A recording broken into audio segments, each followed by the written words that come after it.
안녕하세요. 장성욱입니다.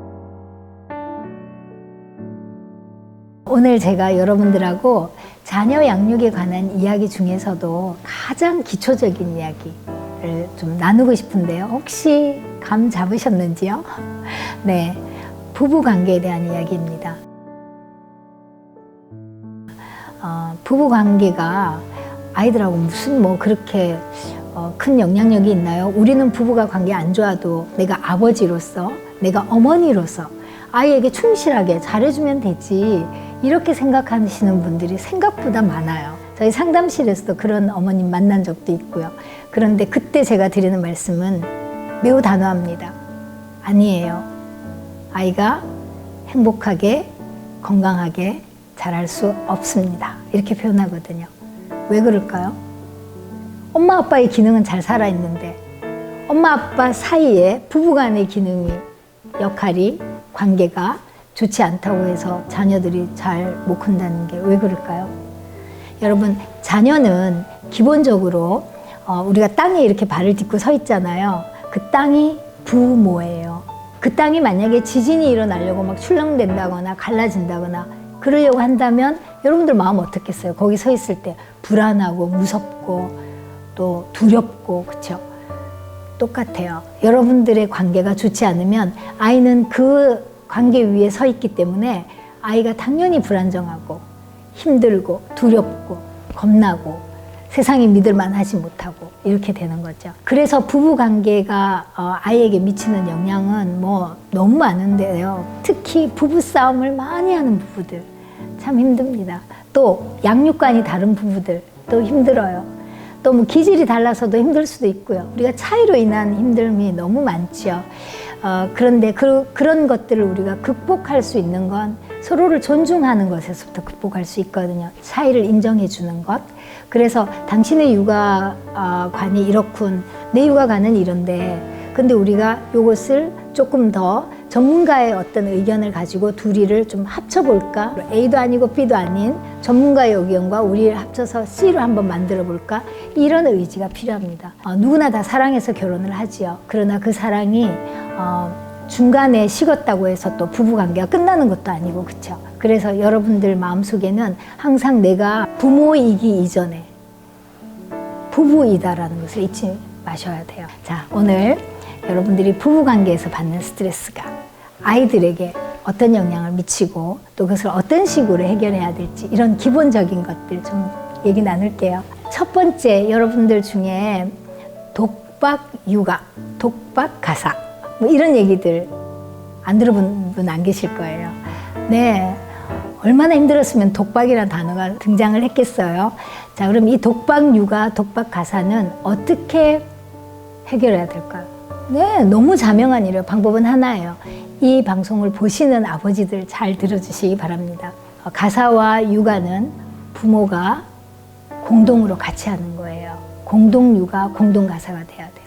사실 우리나라는 동양적인 문화였기 때문에 오랜 동안 아내가 집안일을 혼자 다 하고 육아를 다 하고 남편은 그냥 밖에 나가서 돈 벌어오면 그걸로 내 역할은 다 끝났다고 생각했지만 지금의 세대는 많이 달라졌죠.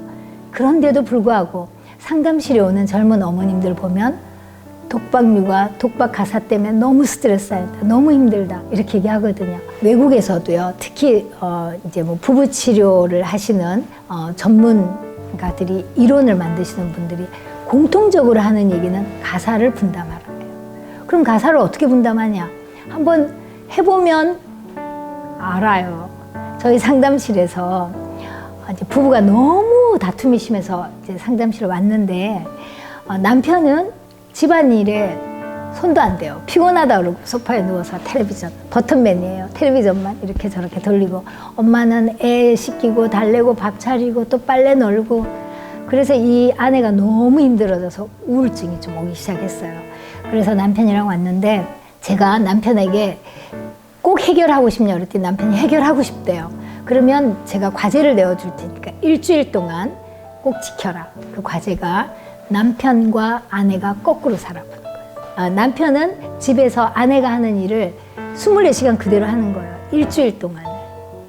아내는 남편이 밖에 나가서 일하잖아요. 그 시간에 딴 데 가서 뭐 다른 일들을 좀 할 수 있는 기회가 있어서 일주일 동안 누군가를 돕는 일을 했어요. 남편은 물론 휴가를 내고. 일주일 했는데 일주일 후에 상담실에 왔을 때 남편이 자기 이틀 하고 도망가고 싶었다고. 그래서 아내를 이해하게 됐다고.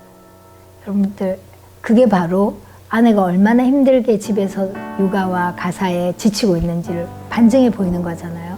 그래서 남편분들께서 아내를 돕는 일을 하셔야 되는데, 자, 돕는다기보다는 원래는 서로 같이 해야 되는 일이었잖아요. 가장 좋은 방법은 리스트를 만드는 거예요. 구체적으로. 남편이 해야 할 일, 아내가 해야 할 일을 정확하게 나누는 거예요. 물론 남편이 밖에서 일이 너무 많아서 피곤할 때는 조금 융통성 있게 일을 줄였다 늘렸다는 할 수 있지만 기본적인 일들을 쭉 리스트업을 하는 거예요. 그래서 그대로 하는 거예요. 저 같은 경우에는 둘이서 서명을 하게 하고 누군가가 그것을 지키지 않았을 때 페널티를 물게 해서 돈을 모으거나 해서 영화관을 같이 가고 그래서 좀 즐거운 페널티를 주는 걸로 방법을 많이 시도를 해봅니다. 생각보다는 아빠들이 많이 좋아져요. 그리고 엄마들도 거기서 조금씩 행복감을 느끼기도 하고. 그러면 누가 제일 좋을까요? 맨날 싸우고 뭐라고 하면 야 니네 엄마가 뭐 나한테 어쩌겠잖아 또는 뭐 니네 아빠는 진짜 정말 저렇게 게을러 터져가지고 이렇게 아이에게 상대방에 대해서 험담하던 부모가 관계가 좀 좋아지고 행복해지고 엄마가 여유가 있어지고 그런다면 아이가 행복해지는 거죠. 그래서 여러분들 아이의 행복을 너무 멀리서 찾지 말고 우리 부부간의 관계에서 찾으시면 제일 좋을 것 같아요. 자, 두 번째 또 문제가 연결되는 문제지만 있습니다. 내가 회사에서 대우받고 내가 회사에서 인정받고 또 열심히 살았는데 아이를 가지면서 아이를 키워줄 적당한 사람 찾지 못해서 전업주부로 전향한 어머님들, 제가 상담하다 보면 마음속에 분노가 굉장히 많아요. 또 분노는 또 다른 얼굴의 분노인 우울도 가지고 있거든요. 그래서 우울과 분노가 그래서 좀 마음이 아플 때가 많아요. 그런 분들은 어떻게 해결하면 좋을까요? 자, 그런 분들은 마음속에 생각을 좀 바꾸셔야 돼요. 내가 밖에서 하는 사회적인 일, 남들이 인정해주는 일은 굉장히 가치가 있는 일이고 내가 집에서 가족을 위해서 요리를 한다거나 아이의 기저귀를 빤다거나 또는 아이와 함께 그냥 피곤하게 시시콜콜한 일들을 하는 거라고 생각하는 그 자체가 문제입니다. 그래서 생각을 바꾸셔야 돼요.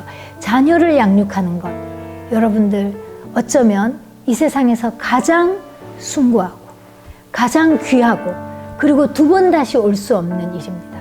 여러분들 아이들 조금 키워놓으면 또 새로운 일을 할 수 있어요. 그러나 여러분의 아이는 한 번 양육하면 다시 세월을 돌이킬 수가 없어요. 저는 이런 얘기하면 좀 여기가 뜨끔 뭉클 그래요. 저도 일하는 엄마로서 가사하고 육아하고 뭐 이렇게 일하고 있을 때 일을 우선적으로 했던 그런 사람이었거든요. 여러분, 아이를 양육하는 것 너무 귀한 일입니다. 왜냐? 한 사람이 이 세상에 태어나서 정말 인간답게 살아갈 수 있는 기초를 마련해 주는 게 부모가 어릴 때 그 아이를 양육하는 거거든요. 꼭 기억하세요. 여러분들 집에서 가족을 위해서 아이를 위해서 헌신하는 그 시간들이 정말 아깝지 않고 너무 귀한 시간이라는 거 기억하시고 정말 귀하니까 소중하게 다루는 시간이 되기를 원합니다. 그 아이가 자라면서 또 엄마에게 시간적인 여유를 주거든요. 그 시간을 좀 잘 활용하시면 돼요. 이제 뭐 어디 유치원에도 가고 그 빈 시간에 여러분들이 그냥 맹 놓고 있으면 스스로가 뭔가 퇴보하는 느낌이 들죠. 그 시간을 요즘은 너무 기회가 많잖아요. 유튜브를 통해서도 뭔가 할 수 있고 뭐 인터넷 강의로도 할 수 있고 내가 관심이 있었던 건데 못했던 것이 있다면 새로 시도해서도 좋고 또 결혼하기 전에 아이를 낳기 전에 했던 일이라면 감을 놓치지 않도록 지속적으로 조금씩 공부를 하는 것도 저는 매우 좋다고 생각합니다. 여러분 그렇게 성공적인 길을 간 선배들 생각보다 많습니다. 자, 이렇게 해서 여러분들이 내가 전업주부이고 또 남편이 별로 안 도와줘서 독박 육아이고 이런 것들에 대해서 여러분 스스로를 좀 귀하게 여기는 그런 생각이 반드시 필요합니다. 세 번째, 여러분들 양육 간의 일관성이 좀 필요합니다. 남자와 여자는 호르몬이 다르기 때문에 좀 달라요. 감정도 다르고 생각도 좀 다르고 정체성이 다르잖아요. 그런 반면에 아이는 공통되게 키워야 된다는 그런 또 과제가 있는 거죠. 자, 그럴 때는 어떻게 하느냐, 서로 인정해 줘야 돼요. 다른 걸 인정하고 아내는 남편에게 나와 다른 것에 대해서 당신은 육아에 너무 무심하지 않느냐, 그러니까 뭘 알아, 그러니까 내가 하는 대로 따라와, 이렇게 하시면 안 돼요. 근데 그렇게 하시는 어머님들이 많고 남편들이 상처받아서 상담실 오시는 분들도 계세요. 남편에게 가르치듯이 얘기하시면 안 돼요. 내가 너보다 잘났고 내가 너보다 더 많이 알고 아이에 대해서는 내가 최고거든, 이런 느낌으로 얘기하시면 안 되고, 나도 잘 모르고 당신도 잘 모르고 그렇지만 나는 아이하고 항상 오래 같이 있기 때문에 아이에 대해서 좀 더 잘 알고, 그리고 내가 아이를 육아하기에 좋게 만들어진 여성이기 때문에 당신보다는 조금 유리한 입장에 있지만 당신의 도움이 없이는 우리가 아이를 잘 양육할 수 없으니까 우리 생각을 좀 모아서 함께 가봅시다. 좀 도와주세요. 이런 식으로 얘기하는 것이 오히려 남편이 여러분들하고 뜻을 같이 할 수 있는 현실적인 팁이라고 저는 생각을 합니다. 여러분, 일관성 있는 양육관 너무 중요한데 힘드시죠? 근데 그게 훈련하고 있는 과정에는 다 힘들거든요. 그때 여러분이 조금 실수할 수 있는 부분이 있습니다. 육아관이 달라서 아이에게 서로 상반되는 육아관으로 충돌될 때 여러분, 충돌을 아이 앞에서 드러내시면 절대 안 돼요.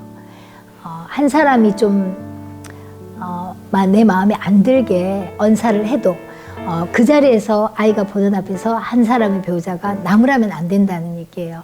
예를 들면 아빠가 아빠의 물건을 뒀는데 아이가 뛰어가다가 뭐 부러뜨렸어요. 또는 뭐 이렇게 발로 찼어요. 그럴 때 아빠가, 야, 아빠가 아끼는 걸 그렇게 함부로 대하면 돼? 이렇게 얘기했다고 치면 엄마가 그 자리에서 당신이 잘 두지 그랬어 라든지, 또는 애한테 그렇게 말하면 안 되지, 그냥 좀 애한테 부드럽게 얘기하지 왜 소리를 꽥질러, 이런 식으로 나무라면 안 된다는 얘기예요. 반대로 마찬가지죠. 아빠도 엄마가 어떤 아빠 마음에 안 들고 아빠하고 다른 행동을 했을 때 엄마를 아이 앞에서 그렇게 나무라면 안 돼요. 그럼 어떻게 하느냐, 그때는 그냥 나는 입이 없다 이렇게 생각하시고 그냥 가만히 계세요. 그리고 아이가 이제 들어가잖아요. 그러고 나면 살짝 얘기하는 거예요. 아이 안 듣게, 여보, 그 애가 안 보이잖아. 그러니까 당신이 그걸 좀 높은 데 올려놓으면 괜찮았을 것 같아. 그리고 애가 그렇게 꽉 하니까 아까 표정 봤죠? 너무 놀래잖아. 나도 좀 놀랬거든. 이렇게 차근차근 이성적으로 얘기하시면 됩니다. 그런데 그게 쉽진 않아요. 한번 해보면 쉽습니다. 안 해봤기 때문에 어려운 거거든요. 그래서 절대로 아이 앞에서 두 사람의 위신을 추락하는 일을 하면 안 된다. 그건 서로가 같이 불을 들고 기름 있는 쪽으로 뛰어가는 거랑 똑같아요. 자, 그래서 여러분들이 조금만 여유를 가지고 부부 관계를 생각해 보시면 좋을 것 같아요. 자, 이 정도면 여러분들 부부 관계에서 오는 스트레스에서 조금 해방이 될 수 있을지 모르겠어요. 자, 이제 그 다음에는 부부 관계의 중요성에 대해서 조금 다시 한번 제가 강조해서 말씀을 드릴게요. 혹시 빈둥지 증후군이라는 말은 좀 이상한데 아시는지 모르겠어요. 새들이 이렇게 울타리 집을 지어놓고 새끼들 막 있잖아요. 그러면 엄마 아빠 새가 날아가서 막 벌레 물으다가 막 날아오면 새들이 막 입을 이렇게 하고 있으면 거기에 막 엄마 아빠들이 막 벌레를 막 집어넣어주고 완전히 막 그 물어 나르느라고 정신이 없어요. 근데 어느 순간 봤더니 새끼 새들이 날개가 돋쳐서 다 훨훨 날아가 버린 거예요. 봤더니 엄마 새 아빠 새만 덩거머니 둥지에 남아있는 거예요. 할 얘기가 없어요. 왜일까요? 유대관계가 없기 때문이에요. 아이들을 매개체로 그냥 이렇게 연결된 관계, 두 사람의 관계에 대한 어떤 끈끈함이 신혼이 지나면서 없어진 거예요. 아이들만 바라보고 살았기 때문에. 자, 여러분, 이거 심각한 거예요. 빈둥지 증후군, 이게 어디로 연결되냐면 황혼이혼으로 연결이 돼요. 그래서 여러분들, 내가 노후에 행복하게 사는 것은 신혼 때부터 준비가 돼야 돼요. 남편과 아내의 유대관계가 탄탄해야 돼요. 탄탄해야지 그 탄탄함 속에서도 아이들도 탄탄하게 자라죠. 건강하게 자라죠. 그래서 나중에 아이들이 떠나고 난 뒤에도 부부는 여전히 좋은 관계로 행복하게 살고, 아이들은 이 행복한 울타리에서 행복하게 살았기 때문에 또 독립해서 행복하게 살 수 있는 거예요. 유대관계를 높이려면 자주 접하는 시간이 많아져야 돼요. 자주 접하고 오래 접하고, 그래서 뭔가 이게 끈끈한 관계가 만들어져야 되는데, 우리 중년의 위기 그러면서 이제 결혼하고 몇 년 지나면 마음이 변했네 뭐네 하면서 이제 별로 안 친해지잖아요. 자, 그 위기를 넘기는 법, 여러분들이 데이트를 하세요. 꼭 하셔야 돼요. 처녀총각 때 데이트 많이 하셨잖아요. 얼마나 좋았어요, 데이트 하실 때. 그 마음으로 돌아가실 수 있어야 되는데, 어떻게 하느냐? 어려운 거 생각하지 마시고, 아내와 남편 사이에 공동의 어떤 통장을 하나 만든다고 생각하시면 돼요. 애정통장, 이름하여. 그래서 그 애정통장에 잔고를 많이 쌓는 거예요. 어떻게 쌓느냐? 둘이서 함께 산책, 둘이서 함께 슈퍼, 둘이서 함께 영화 보기, 둘이서 함께 뭐 요리 만들기, 뭐 이런 식으로 둘이서 함께 하는 시간을 많이 해야 되는데, 그거 저거 다 어렵다, 난 평일에 너무 바빠, 그러시면 주말에 최소 2시간 데이트를 하세요. 그럼 아이들은 어떻게 하느냐? 뭐 누구한테 잠깐 맡겨도 되고, 아니면 다른 가정하고 품앗이를 하셔도 돼요. 그래서 두 분이서 처녀총각 때처럼 남자친구한테 이쁘게 보이기 위해서 이쁜 옷 입고, 또 여자친구한테 잘 보이기 위해서 평소에 안 바르던 뭐 이런 뭐 스킨 이런 거, 향기 좋은 이런 것도 바르고, 그런 느낌으로 여러분들이 처음에는 하기 싫을 수도 있어요. 그리고 시간이 좀 아까운 느낌이 괜히 들 수도 있습니다. 그러나 그게 여러분들이 통장에 잔고를 쌓는 일이라고 생각을 하시고, 남편과 아내와 함께 손잡고 걸어도 되고, 좋은 데 가서 그냥 분위기 좋은 커피를 한 잔 마셔도 되고, 어쨌든 데이트를 편안하게 하세요. 아이들 잊어버리고 둘만의 시간을. 일주일에 2시간이면 여러분 한 달이면 8시간, 10시간이에요. 그게 몇 10년, 20년 이렇게 간다고 생각해 보세요. 아이들이 다 커도 여러분들 충분히 두 분이서 행복한 세월을 가질 수 있습니다. 자, 여러분들의 노후와 행복한 노후는 그렇게 여러분의 유대관계에서도 중요하고요. 또 여러분의 유대관계가 좋아지면 자녀들이 행복한 부스러기를 먹고 살기 때문에 행복해지는 거예요. 불안정하고 두렵고 무서운 부부싸움하는 엄마 아빠가 아니고, 정상적인 소통을 할 수 있는 그런 부모라면 아이들은 여러분 신경 안 써도 그냥 보통 이상으로 자랍니다. 굳이 뭐라고 얘기하지 않아도 부모가 그런 관계를 유지하면 아이들도 관계를 유지할 수밖에 없어요. 부모를 보고 배우거든요.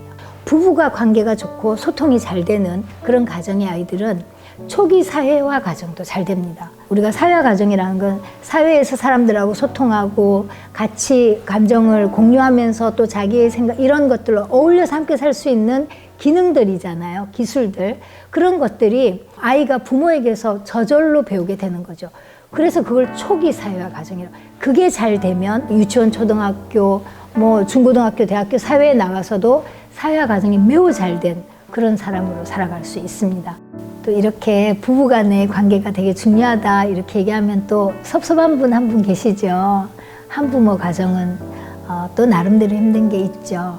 특히 사별하신 부모님은 세월이 지나고 나에게 치유를 갖다 주면서 아이들도 좀 회복이 됩니다. 그런데 이혼하신 부모님 같은 경우에는 마음속에 적대감이 있거든요. 그래서 그 독이 아이들에게 가는 경우가 많아요. 그래서 그럴 때 여러분들 아이들에게 절대로 보이지 않는 한부모에 대해서 험담하거나 또는 그 가정에 대해서 외갓집이나 친갓집에 대해서 흉을 보시면 안 됩니다. 그래서 여러분들 부부의 인연은 끊어졌어도 엄마 아버지로서의 기능은 잘 해갈 때 아이들이 건강하게 자랄 수 있습니다. 그러니 실망하지 마시고 한부모지만 두 분의 역할을 잘 해낼 수 있는 그런 역량을 여러분들이 좀 키워가시면 좋을 것 같아요. 여러분들에게 기초적인 이야기를 해드렸는데 이미 아시는 얘기라면 다시 한번 내 마음에 리마인드 하시는 기회로, 또 뭔가가 새롭게 나에게 울림이 있었다면 실천하는 기회로 삼으셨으면 좋겠습니다. 다시 한번 강조드리지만 행복한 부부 없이는 행복한 자녀가 있을 수 없습니다. 자, 행복한 가정을 이루는 두 큰 대들보가 되기를 축복합니다. 감사합니다.